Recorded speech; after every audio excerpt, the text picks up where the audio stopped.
নমস্কার। আমি আমার নাম মোহাম্মদ রবিউল ইসলাম।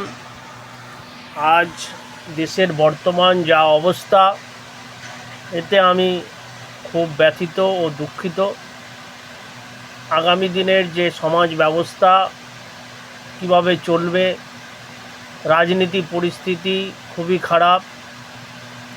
স্বাধীনতার পর থেকে, দেশভাগের পর থেকে, কংগ্রেস পিরিয়ড চলে যাওয়ার পর, বিশেষ করে পশ্চিমবাংলায় যে বামফ্রন্ট সরকার 34 বছর চালিয়েছিল, তো তারা মুসলিমদের জমি জায়গা হরপ করেছে। তাদের শিক্ষা অনুযায়ী প্রত্যেকের চাকরি দেয়নি। বামফ্রন্ট যেটা করেছে, সমাজ সংস্কারের নামে সবুজ বিপ্লব করেছে।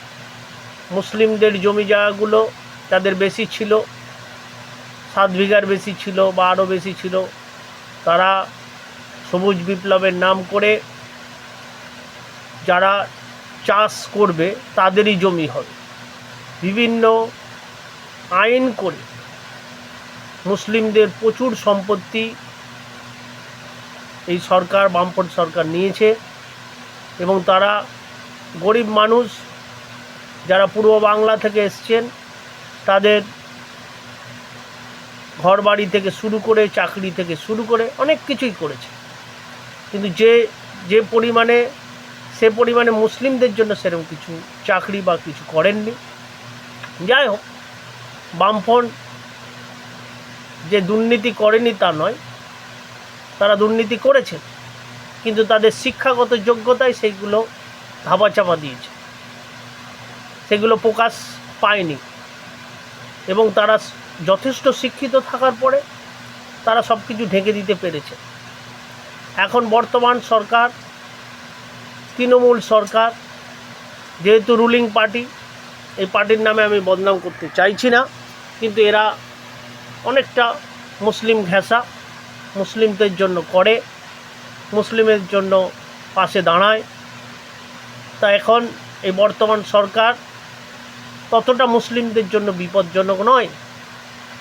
কিন্তু কেন্দ্রীয় যেখানে রয়েছে, কংগ্রেস শাসনের পর থেকে যে বিজেপি এসছে, এই বিজেপি সরকার ছলে বলে কৌশলে বিভিন্ন আইনের মাধ্যমে মুসলিম সমাজকে একদম কোণঠাসা করে দিতে চাচ্ছে। এবং তারা প্রকাশ্যে বলছে বিভিন্ন আইনের মাধ্যমে যে এখানে আমরা ভারতবর্ষকে হিন্দু রাষ্ট্র বানাবো, প্রকাশ্যই বলছে।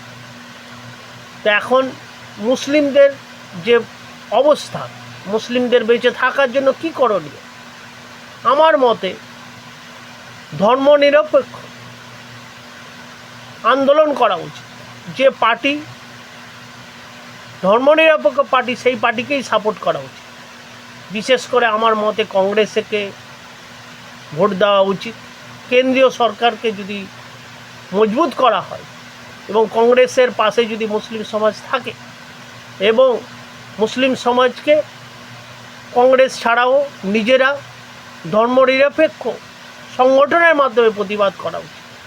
এবং বেশি বেশি করে লোকসভায়, বিধানসভায় নিজেদের রাজনীতি কায়েম করার জন্য, নিজেদের উন্নতি করার জন্য নিজেদের সংগঠন করা উচিত এবং ধর্মনিরপেক্ষ সংগঠন করা উচিত, যেখানে মুসলিম, হিন্দু সকলেই থাকে। এই প্রভাব বিস্তার করে নিজেদের একিনের ওপর বিশ্বাস করে এগিয়ে যেতে হবে। এই আমার বক্তব্য, আমি শেষ করলাম।